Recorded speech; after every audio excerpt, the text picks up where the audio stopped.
50,000 रुपये निकाला। 50,000 रुपये निकाले। अब चल अपनी दुकान संभालेंगे और अपना कारोबार आगे बढ़ाएंगे। सेठ दीनदयाल की सोने चांदी की दुकान है।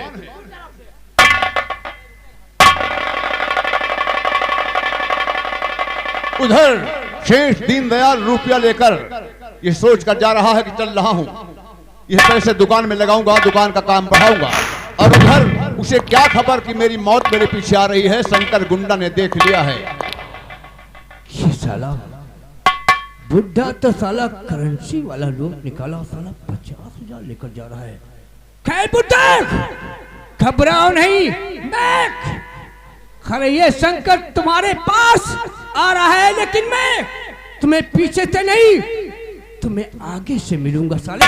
तुम जान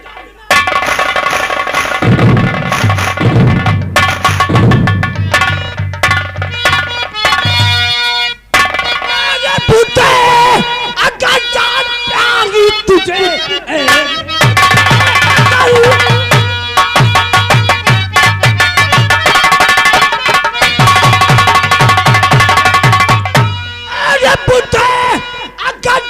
प्यारी तुझे सीधे चुपचाप ये बेग दे मुझे, जिंदगी से तुझे हाथ जोड़ना पड़े, मार गोली तुझे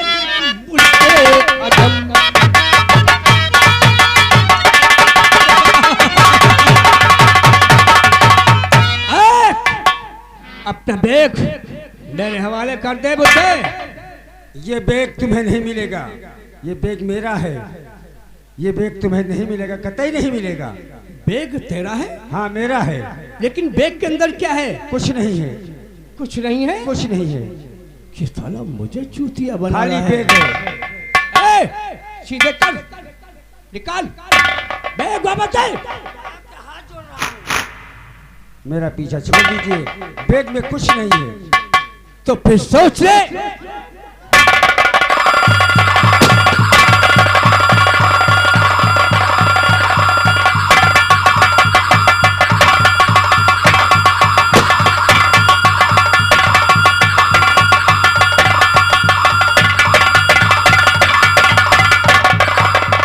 गौर कीजिएगा भैया, गौर करने का मकाम है। देखिए शंकर गुंडा पैसे छीनने लगा। जब सेठ दीनदयाल ने इतराज किया तो इस बेरहम ने बेरहमी के साथ सेठ दीनदयाल को गोली मार दिया। सेठ दीनदयाल जख्मी हैं, लेकिन कहते हैं कि गुनहगार कितना भी शातिर क्यों ना हो, गुनाह जरूर करता है वो। ये सोचकर कि कोई सबूत नहीं छोड़ेंगे, लेकिन कोई न कोई सबूत तो छूट ही जाता है। अब वहीं किसी ने फोन कर दिया पुलिस को। 100 नंबर पर पुलिस फोर्स पहुंच रही है।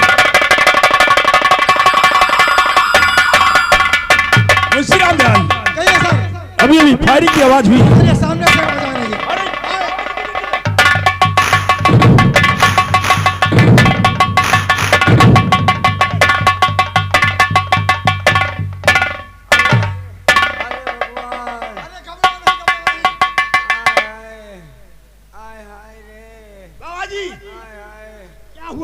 पुलिस मौके वारदात पर पहुंची है, चारों तरफ तफ्तीश कर रही, देख रही है कि कहीं कोई निशान मिलता है।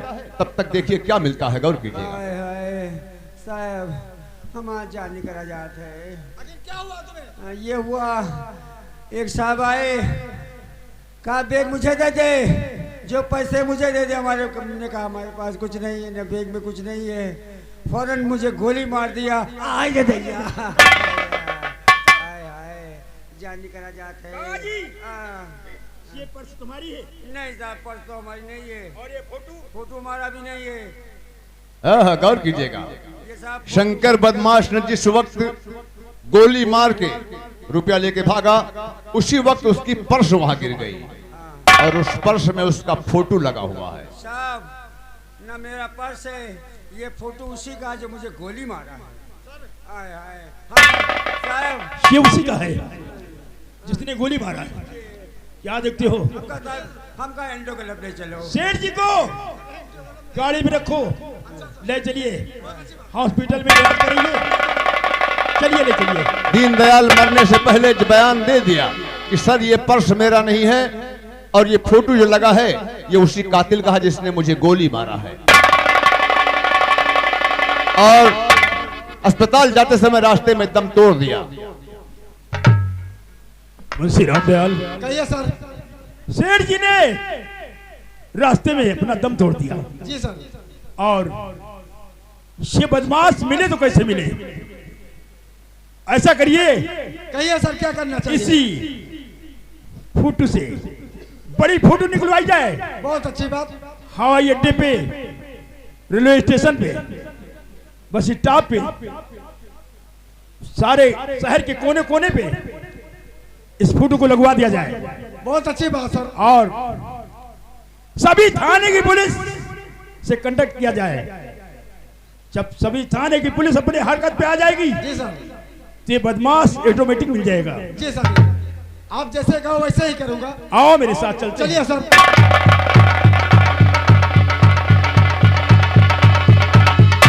पुलिस शंकर के फोटो को बड़े फ्रेम में करवा कर चारों तरफ लगवा दिया और साथ साथ इनाम भी रखवा दिया कि जो कोई शख्स इस कातिल का पता बताएगा उसे 5,000 रुपए सरकार की तरफ से दिया जाएगा। अब आइए ये चलते हैं आपको हम ठाकुर धनंजय सिंह की हवेली। जमींदार ठाकुर धनंजय सिंह की हवेली। राहु केतु कहाँ गया दूसरा वाला?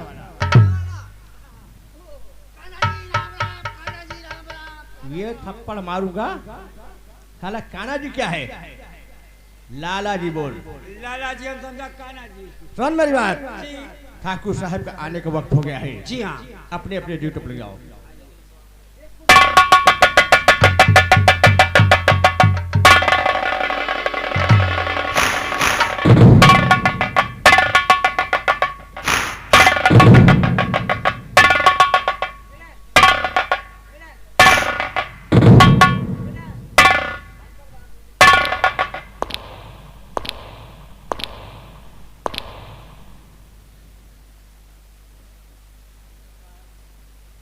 लाला, कहिए ठाकुर साहब। वो कहा है कि हम तुमसे कुछ पूछना चाहते हैं। क्या पूछना चाहते हैं? ये बताइए कि अब तक कितने किसानों की जमीन गिरवी के रूप में अपने पास आ चुकी है? ठाकुर साहब, गिरवी के रूप में हमारे पास जमीन आ गई है 80 बीघे। और उनके कागजात? मेरे पास से वो भी अंगूठा सहित। अब ये बताइए अब तक कितने किसान कर्ज के रूप में कितना रुपया ले जा चुके हैं? ठाकुर साहब, 1.5 लाख रुपया हमने कर्ज के रूप में दे दिया है। 1.5 लाख?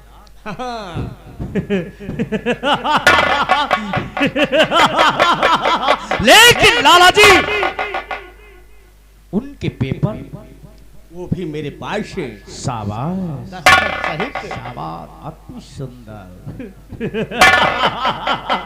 वो काहे कि लाला जी, सूदों की सबसे बड़ी कमजोरी होती है उनका अंगूठा।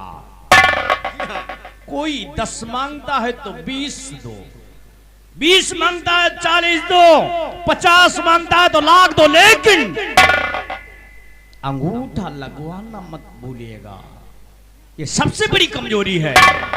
और इसी तरह करते सभी किसानों को पैसा देते रहो, एक दिन मजबूर हो कि वो अपनी जमीन हमारे नाम कर देंगे। क्यों नहीं? अगर उनकी जमीन हमारे पास आ जाती है तो हम उनको दाने दाने के लिए मोहताज कर देंगे। क्यों नहीं? और सबसे अहम बात ध्यान रहे, सभी किसानों की फसल पक चुकी है। याद रहे, कोई भी किसान अपना मुट्ठी भर अनाज लेकर शहर की मंडी में बेचने के लिए नहीं जाएंगे। ठाकुर साहब, गौर कीजिएगा, ठाकुर धनंजय सिंह राजा तो नहीं है, सिर्फ जमींदार हैं, लेकिन 5 गांव की जमींदारी इनके पास और रुतबा इतना बड़ा है कि किसी रियायत की मजाल नहीं है जो इनके खिलाफ एक शब्द भी बोल दे। जो कह दें वही सत्य है। ठाकुर साहब आप चिंता मत कीजिए, किसान कोई भी अपना अनाज लेकर कहीं और नहीं जाएगा, जाएगा तो ठाकुर साहब के यहाँ जाएगा। हाँ तो लाला जी ऐलान करवा दो, इलाके में कोई भी किसान अपना अनाज शहर की मंडी में बेचने के लिए नहीं जाएगा और सबकी खरीदारी हमारे यहाँ होगी, वो भी कम रेट में, ताकि सरकारी रेट आए 19 रुपए 20 पैसे, तब हम उसे ले जाकर सरकारी मंडी में बेचेंगे। क्यों नहीं, क्यों नहीं। देखिए अभी थोड़ी देर पहले प्रमुख जी का फोन आया था, इसलिए मैं उनसे मिलने के लिए जा रहा हूं। जब तक मैं वापस ना आऊं, ये ध्यान रहे कोई भी किसान शहर की मंडी की तरफ नहीं जाना चाहिए। जाइए आप।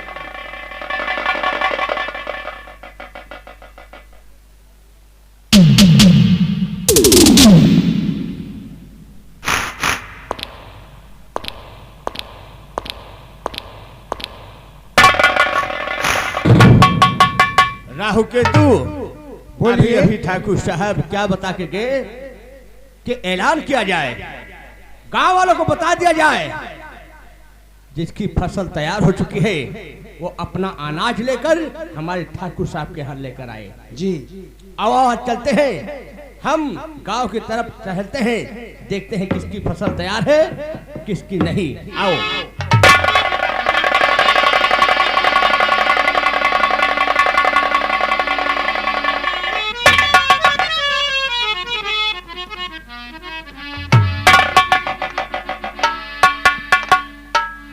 जब मैं अपने बेटे शिवा की शादी किया था तो ठाकुर धनंजय सिंह से 5,000 रुपये कर्जा लिया था, लेकिन वो कर्जा आज तक नहीं दे पाया। रुपए के बदले में मैंने अपने सारी जमीन ठाकुर धनंजय सिंह के यहाँ गिरवी रख दिया। जो मेहनत मजदूरी करके अनाज इकट्ठा किया है उसे आज बहू क्या बात बाबूजी, क्या सोच रहे हैं? यही सोच रहा हूँ कि मेहनत मजदूरी करके जो अनाज इकट्ठा हुआ है जी हाँ बाबूजी, ठाकुर धनंजय सिंह की हवेली में पहुंचा दिया जाए आधा अनाज और आधा खाने के लिए रख लिया जाए। जरूरी है बेटा शिवा कहाँ है, मैं उससे बताना चाहता हूँ। बाबूजी वो तो बता कर नहीं गए, कहाँ नहीं गए, कहाँ गए? बताए नहीं मुझे। तुझसे बताया भी नहीं? जी नहीं।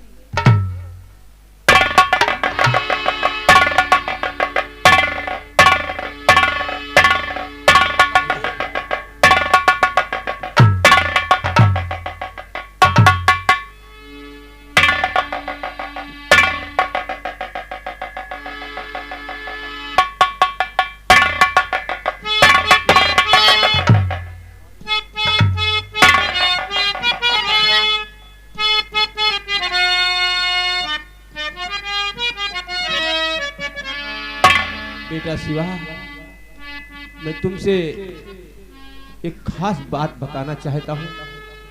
बाबूजी सुनो। आखिर बात क्या है बाबूजी? मेरे बेटे शिवा अब फसल कट गई, आधा अनाज रख लेते हैं खाने को, आधा अनाज ठाकुर को दे करके आ, इस तरह हमको राहत तू दे देगा।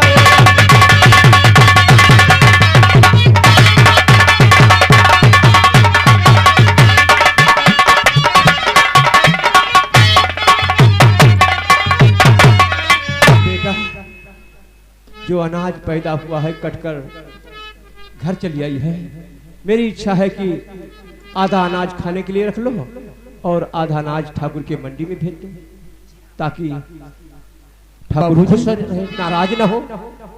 बाबूजी आप तो जानते हैं कि मेरी फसल मेरे घर आ गई है।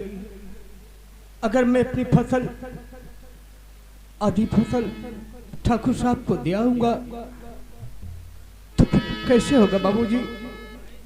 लेकिन क्या करो बेटा, मजबूर हूं मैं। सारी जमीन गिरवी हमारी पड़ी, कर्ज से सर हमारा दबा जा रहा। आज घुट घुट के जीने से मजबूर हूँ, सोच में मर रहा बेटा।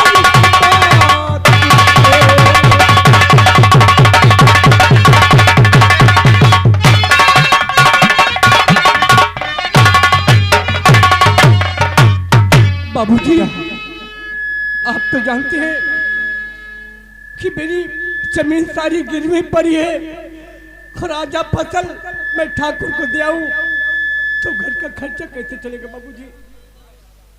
सन 12 में शादी जब तेरी किया, रुपया कुछ लिया अच्छा जमींदार से, और बस इसी बात से बेटा मजबूर हो।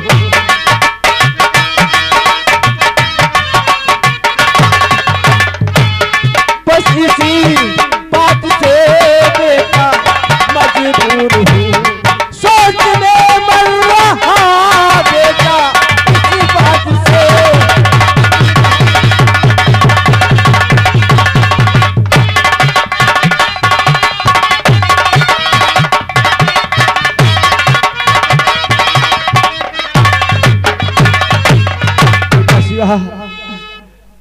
जब तुम्हारी शादी किया था तो ठाकुर धनंजय सिंह से 5,000 रुपए लिया था, लेकिन वो कर्जा आज तक नहीं दे सका है। इसीलिए अपनी सारी जमीन ठाकुर के पास गिरवी रख दिया हूँ। क्या करूँ बेटा, मजबूर हो गया हूँ। अब वो शरीर में ताकत नहीं रह गई कि मैं कमाकर 5,000 रुपए जमींदार को दे सकूं। सहले जाके हम पे अपनी फसल, वहाँ मंडी है वाजिब रकम भी मिले, यहाँ तो माटी के मोल ले लेते हैं। किस तरह से पिता गर्गिरी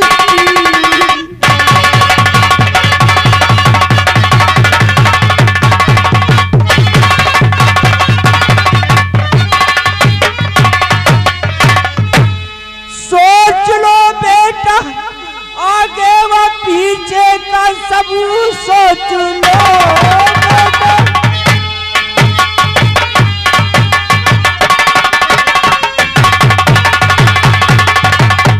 सोच लो बेटा, आगे व पीछे का सब, हरदम से हम यही बेचते आए हैं। ऐसा करने पर उसको और लगे ना बुरा, बस इसी बात से बेटा घबराए। हमारी फसल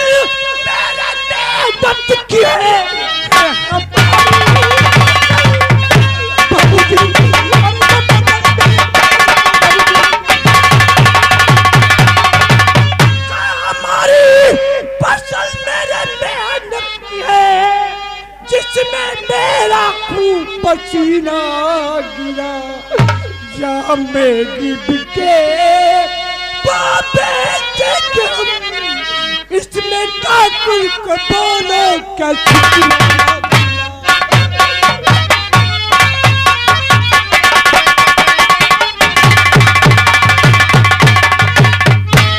बेटा, वो तो सब ठीक है।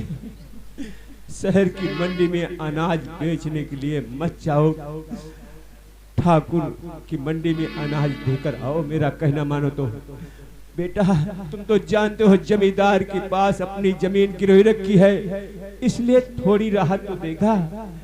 मुझे तो बहुत डर लग रहा है, कहीं ठाकुर नाराज ना हो जाए। मेरा कहना मानो बेटा, तो शहर की मंडी में अनाज बेचने के लिए मत जाओ। वो बड़ा खतरनाक है बेटा, बड़ा खतरनाक है। मुन्ना के पापा, आप क्यों नहीं समझते बाबूजी? रो रहे हो, तुम्हें समझा रहे तो फिर भी तुम मान नहीं रहे हो। मत जाओ, कोई जरूरी नहीं, हम लोग थोड़े में गुजर करेंगे, ठीक है ना? लक्ष्मी, हाँ। तुम तो जानती हो कि मुझे इसी अनाज से क्या क्या काम करना है। तुम चलो, आज बोरे में अनाज भरो, मैं अपनी साइकिल पर रखकर शहर की मंडी जाऊंगा, वहां अच्छे रेट में अपना गेहूं बेचूंगा। उसके बाद में अपनी जो मेरी गिरवी जमीन पड़ी है उसे छुड़वाऊंगा, अपनी बहन राधा की आंखों में रोशनी लाऊंगा। क्या बात है? माने का नहीं, ये जिद्दी है। चलो बोरे में अनाज भरो, चलो। ओ माने।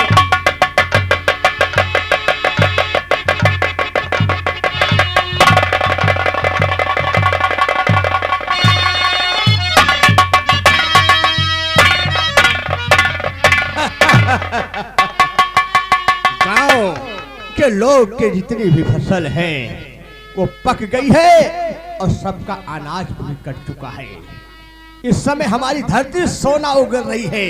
अब तो हमारे ठाकुर साहब बहुत खुश होंगे। और मेरे देश की धरती,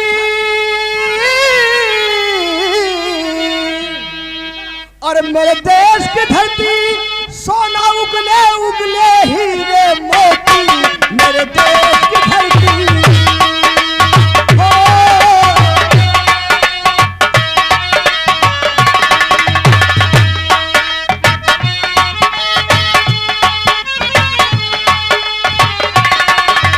देश की धरती सोना उगले उगले हीरे मोती, मेरे देश की धरती हो।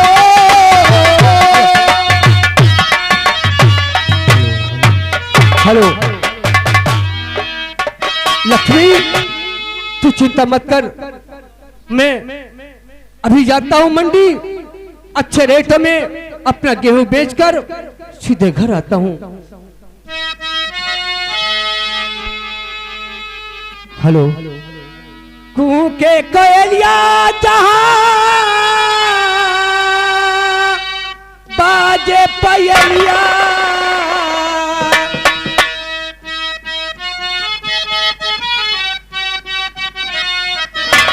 कागा पुकारे काँव काँव है, सबसे निराला मोर गाँव, हे बबुआ सबसे निराला मोर गाँव। कुहू के कोयलिया जहां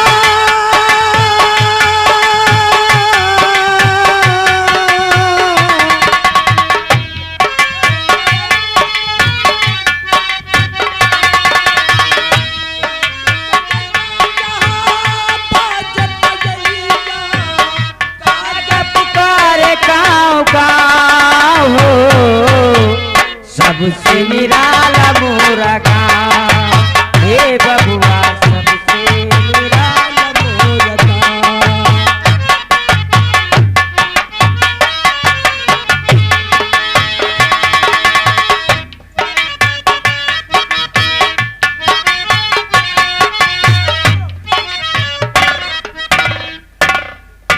ये मैं क्या देख रहा हूँ? राम प्रसाद का बेटा शिवा साइकिल पर बोरी लाद कर गांव से बाहर निकल रहा है। राहु केतु, लाला जी वो जा रहा है। एक काम कर, बोलिए। चलो हम दोनों पहले इससे आगे से मुलाकात करते हैं। चलिए। झूमे आकाश जहां मंदिर शिवाले, झूमे आकाश जहां निर्भय संसार जहां महफिल में ताले, निर्भय संसार जहां मोखन मुररिया,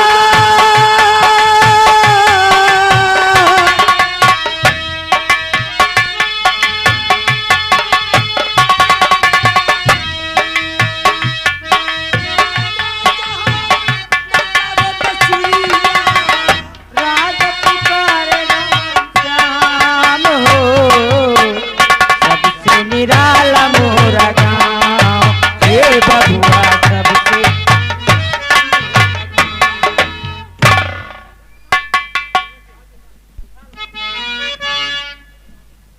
कौन?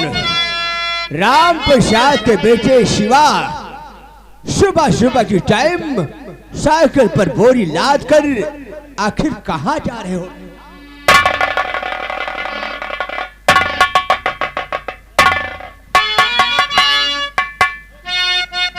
मुनीम जी, राम राम राम मुनीम। इस बोरी में मंसूरी चावल बासमती 65 रुपया किलो। शिवा, मैं तुमसे कुछ कहना चाहता हूं। और लगता और बोरी में आना, और लगता बोरी में आना, और इधर जाने का क्या है?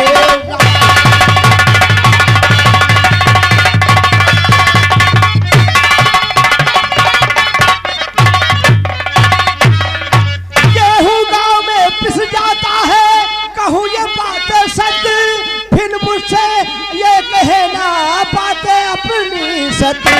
और शंका लगती मुझको आज, और इधर जाने का क्या है?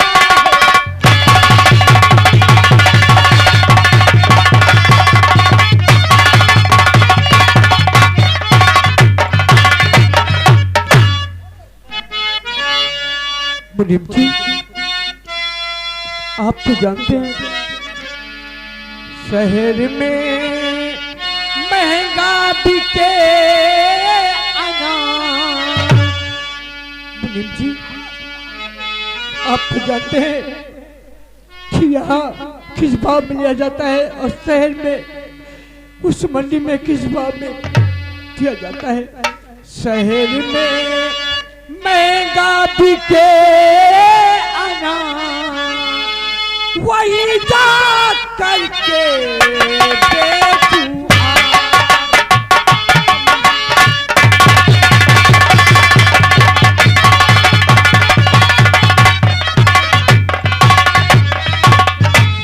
यहाँ से दुगुने दाम का वहाँ खुला है रेट, शहर तभी जाते सभी जब ना बढ़ता पे।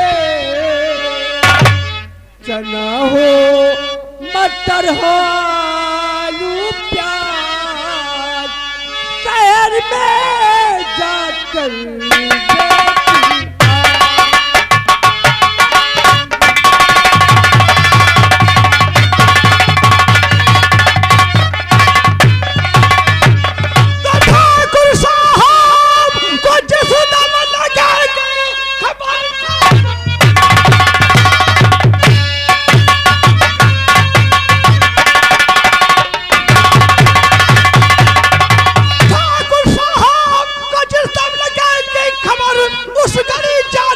मारा जाएगा तू, इसलिए बेटा कहना हमारा करो, संग हमारे चलो, बस यही है।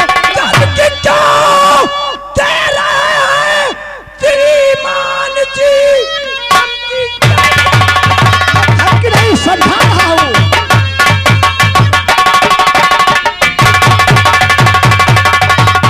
धमकी क्यों दे रहा श्रीमान जी? मेरी फसल मेरे मेहनत की है। गेहूं को आप किस भाव में लेते हैं? वैसे तो देने को निकला जी।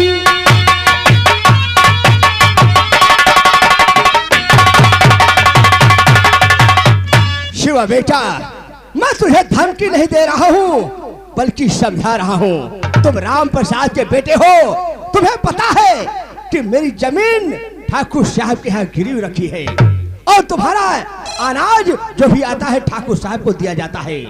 गांव के लोग भी ठाकुर साहब को अपना अनाज देते हैं। और रह गई बात तुम्हारे पैसे वाली, कि जैसे हम हर लोग का 12 रुपए 13 रुपए में लेते हैं, मैं तुम्हारा बढ़ा चढ़ा कर दाम लगा दूंगा। चलो हम 14 लगवा देंगे।